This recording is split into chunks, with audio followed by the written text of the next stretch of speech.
విధంగా కంటైనర్ని బాడుగులు తీసుకుపోయి లారీలకి ఏ విధంగా పెనాల్టీలు వేయాలనో, ఏ విధంగా పర్సంటేజ్ తీసుకోవాలనో ఇవన్నీ పిహెచ్డి చేశాడు ఆయన. అది కాకుండా క్వాడ్జ్లో ఏ విధంగా క్వాడ్జ్ని అక్రమ క్వారీల్లో క్వారీయింగ్ చేసి ఏ విధంగా సంపాదించాలో గోవర్ధన్ రెడ్డికి బాగా తెలుసు. అక్కడ వరదాపురంలో జరిగిన సంఘటన అందరికీ తెలుసు. ఆ గిరిజనులు ఉండే దగ్గర ఈ క్వారీ పెట్టి ఆ క్వారీలో ఈయన రవాణా చేసినటువంటి ఖనిజం ఎన్ని వందల టన్నులు, వేల టన్నులు అన్నీ కూడా విజిలెన్స్ ఎంక్వైరీలో తేలింది. సోమిరెడ్డి చంద్రమోహన్ రెడ్డి, సోమిరెడ్డి రాజగోపాల్ రెడ్డి ఏం చేశాడు? ఆ గిరిజనులు కేసు పెట్టారు. నువ్వు చేసిన తప్పుడు పని, క్వారీయింగ్ చేసావు. లీజు లేని ఆ క్వారీని నువ్వు ఏ విధంగా దాంట్లో మెటీరియల్ తీస్తావు? తప్పు కదా అది. నువ్వు తప్పు చేసావు కాబట్టి కేసులో ఇరుక్కొని పోయినావు, మునిగిపోయావు. నువ్వు ఇరుక్కొని పోయి నువ్వు ముందు ఏం చెప్పావు? నేను నాకంటే నాయకుడు లేడని నువ్వు జబ్బలు జరిసావు ప్రెస్ మీట్లు పెట్టి. నీ ప్రెస్ మీట్లకే భయపడిపోయారు జనం. అబ్బా ఈయన ఇంత గొప్పోడే, గోవర్ధన్ రెడ్డితో తట్టుకోలేమనుకున్నారు.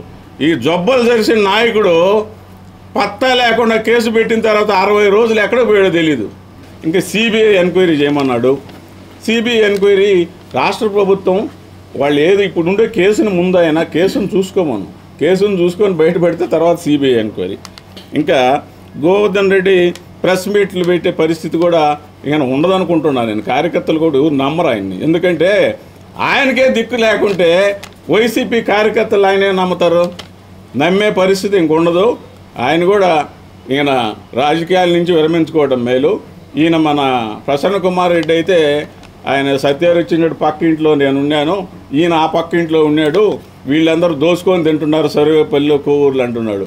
అసలు మీ జీన్సే అయ్యి కోవూరులో కానీ ఆడ కానీ నువ్వు ఒక్క పని చేయకుండా ఇరిగేషన్లో కొల్లగొట్టిన మొదట నేర్పించింది నువ్వు ప్రసన్న కుమార్ రెడ్డి. నువ్వు వెళ్ళని గురించి మాట్లాడతావే? నీకు అర్హత లేదు చెప్తున్నాం ప్రసన్న కుమార్ రెడ్డి.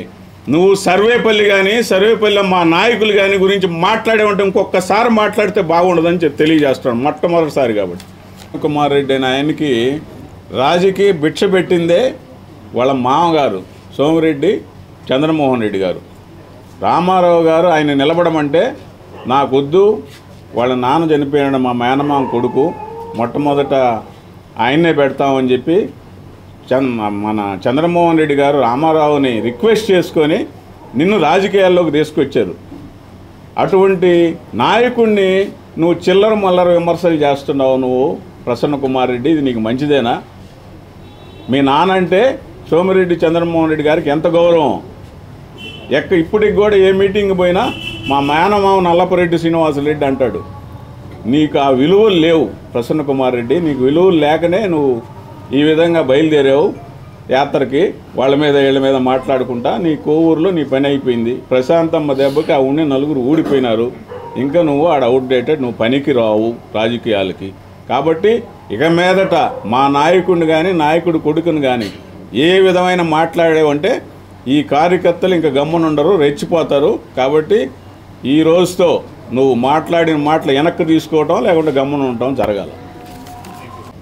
మీ అత్తగారు సోమిరెడ్డి చంద్రమోహన్ రెడ్డి అమ్మగారిని, వాళ్ళ నాయన్ని, కాకాని గోవర్ధన్ రెడ్డి భయంకరంగా విమర్శించిన రోజు ఆ రోజు ఎందుకు కన్నీళ్ళు లేదు? మీరు మీ అత్తగారే కదా, రాజకీయాలకు సంబంధం లేకుండా మీ అత్తగారిని స్వయాన ఆయన విమర్శించినప్పుడు నువ్వు ఎందుకు మాట్లాడలేదు ఆ రోజు? కాకాని గోవర్ధన్ రెడ్డి అక్రమాలు చేయబట్టే ఈరోజు జైలుకి పోయాడు ఆయన. ఆయన నిజాయితీ ఉంటే కోర్టులేమి ప్రభుత్వాల ప్రకారం ఆడవై, వాళ్ళ చట్టం పని చేసుకొని పోతూ ఉంది. దానికని నువ్వు నిర్దోషమైతే ఎందుకు భయపడి ఇన్ని రోజులు బయట వెళ్ళి దాక్కున్నావు? వచ్చి అరెస్ట్ అవ్వచ్చు కదా. రాజకీయ నాయకుడు ఎవరైనా కూడా నిర్దోషిగా ఉంటే అరెస్ట్ అయితే ఆయనకి ఇంకా మైలేజ్ వచ్చిండు అప్పుడే. కానీ ఈ విధంగా పోలీసుల్ని నిద్రాహారాలు లేకుండా 2-3 నెలలు వాళ్ళ భార్య బిడ్డలతో లేకుండా కూడా తిప్పిన నాయకుడు ఎవరన్నా ఉన్నాయంటే కాకాని గోవర్ధన్ రెడ్డి. చంద్రమోహన్ రెడ్డి గెలిచాడు, మంత్రిగా పనిచేశాడు. తర్వాత దురదృష్టం ఆయన నియోజకవర్గాలు మారినా కూడా అయ్యి ఉండేవాడే. కానీ నేను సరేపల్లిలోనే ఉంటానని ఇక్కడే పనిచేశాడు. ఈరోజు కూడా పేద ప్రజల గుండెల్లో ఉన్నాడు.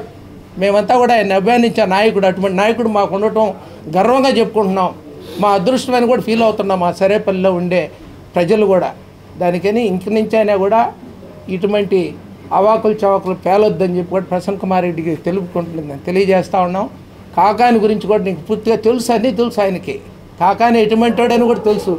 జైలు పోయాడు కాబట్టి ఆయన సింపతి ప్రదర్శిస్తూ ఉన్నాడు తప్పించి కాకాని అవన్నీ చేశాడు, అక్రమాలు చేశారని చెప్పి ప్రసన్న కుమార్ రెడ్డికి కూడా తెలుసు. కానీ ఆయన ఖండించాలి కాబట్టి వాళ్ళ పార్టీలో ఉన్నాడు కాబట్టి ఖండించాలి కాబట్టి ఖండించాడు.